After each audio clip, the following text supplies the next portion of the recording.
안녕하세요. 수험생 여러분. 경제학장 박사입니다. 네, 정말 많은 수험생분들이 사랑해주시는 바로 그 교재 원샷 1, 2, 3 경제학 핵심 이론. 오늘은 이 교재를 바탕으로 시험에 꼭 나오는 핵심 개념 아주 알차게 다시 한번 짚어보는 시간 가져볼게요.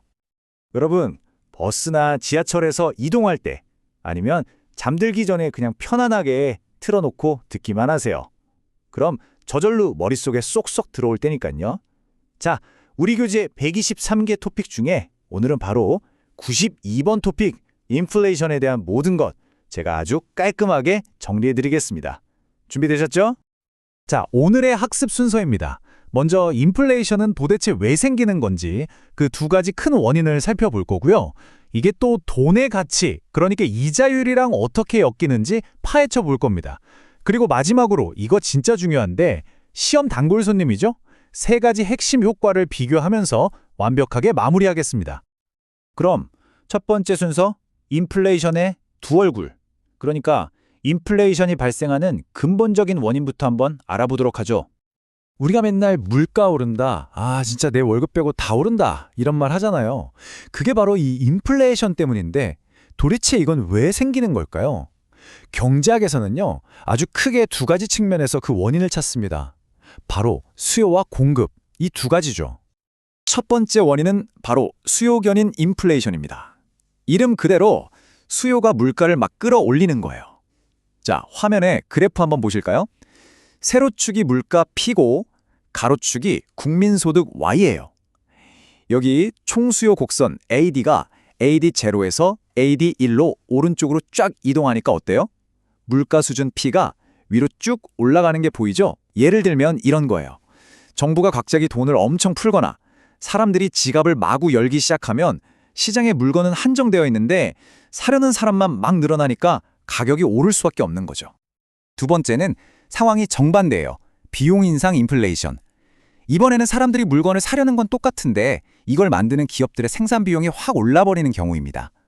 그래프를 보시면 국제 유가나 원자재 가격 같은 게 갑자기 폭등하면 총공급 곡선 AS가 AS0에서 AS1로 왼쪽으로 이동하죠. 기업들이 비용이 너무 부담되니까 생산을 줄이게 되고 결국 시장에 물건이 귀해지면서 가격이 올라가는 겁니다. 근데 이건 수요 견인 인플레이션보다 더 무서운 게 경기는 나빠지는데 물가는 오르는 스태그플레이션으로 이어질 수 있어서 훨씬 더 위험하다고 볼 수 있어요. 자, 이제 인플레이션이 왜 생기는지는 알았어요. 그럼 이제 이게 어떤 영향을 미치는지 알아봐야겠죠? 특히 인플레이션은요, 돈의 가격, 즉 이자율이랑은 정말 떼려야 뗄 수 없는 관계랍니다. 그래서 핵심 질문은 바로 이겁니다. 앞으로 물가가 좀 오를 것 같은데 하는 사람들의 이 예상이 실제 우리가 은행에서 보는 이자율, 즉 명목 이자율에 과연 어떤 영향을 줄까요? 이 복잡하고도 중요한 관계를 설명하는 세 가지 핵심 이론, 지금부터 알아보겠습니다. 자, 지금부터가 진짜 하이라이트입니다. 여러분, 시험에 정말 자주 나오는 먼델토빈 효과, 피셔 효과, 그리고 다비 효과, 이 세 가지를 비교하면서 이자율의 비밀을 완전히 파헤쳐 보겠습니다. 집중해 주세요. 첫 번째 타자는 먼델토빈 효과입니다. 아주 간단히 말해서 사람들이 예상하는 물가 상승률보다 은행 이자가 덜 오르는 상황이에요. 자, 수식을 한번 보세요. 예를 들어서 물가가 10% 오를 거라고 예상, 파이가 되는데 은행이 주는 명목 이자율, R은 5%만 오른다고 쳐봐요. 그럼 실제로 내 돈의 가치, 즉 실질 이자율, R은 오히려 5% 떨어진 셈이 되죠. 돈을 빌리는 기업 입장에서는 어때요? 이자 부담이 줄어드니까 와, 지금이 기회다 하면서 투자를 늘리게 됩니다. 그러니까 예상된 인플레이션이 오히려 투자를 촉진하는 신기한 효과가 나타난다는 이론이죠. 두 번째는 가장 클래식한 이론, 바로 피셔 효과입니다. 이건 아주 간단하고 정직해요. 예상 인플레이션율 파이가 오르는 만큼 명목 이자율 R도 정확히 딱 그만큼 오른다는 겁니다. 물가가 10% 오를 것 같으면 명목 이자율도 딱 10% 오르는 거죠. 그럼 어떻게 될까요? 그렇죠. 실질 이자율 R은 변하지 않고 그대로 유지가 됩니다. 인플레이션의 영향을 이자율이 완벽하게 커버하는 아주 이상적인 상황을 가정한 이론이라고 할 수 있습니다. 자, 마지막 세 번째는 다비 효과입니다. 이번에는 돈을 빌려주는 사람 입장에서 한번 생각해 볼게요. 내가 돈을 빌려줬는데 물가가 10% 오를 것 같아요. 근데 이자로 받은 돈에 세금까지 내야 하잖아요. 이러다간 손해 볼 수도 있겠다 싶은 거죠. 그래서 이 손해를 막기 위해서 예상 인플레이션율보다 더 높은 이자를 요구하게 되는 겁니다. 수식을 보면 명목 이자율 R을 12%까지 올려버리죠. 그래야 세금 내고 나서도 실질적인 이익, 즉 실질 이자율 R이 2% 정도 남게 되니까요. 아주 현실적인 세금 문제까지 고려한 가장 발전된 이론이라고 할 수 있습니다. 자, 이 복잡한 세 가지 효과 표 하나로 깔끔하게 정리해 드릴게요. 딱 이것만 기억하세요. 핵심은 맨 오른쪽 칸 실질 이자율의 변화입니다.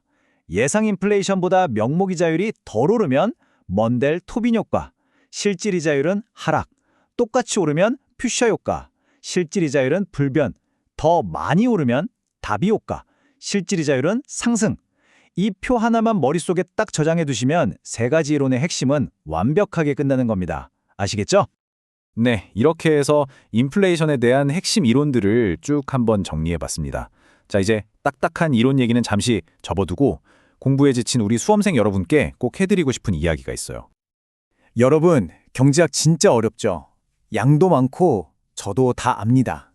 하지만요, 포기만 하지 않으면 반드시 정복할 수 있는 과목이 바로 경제학이에요.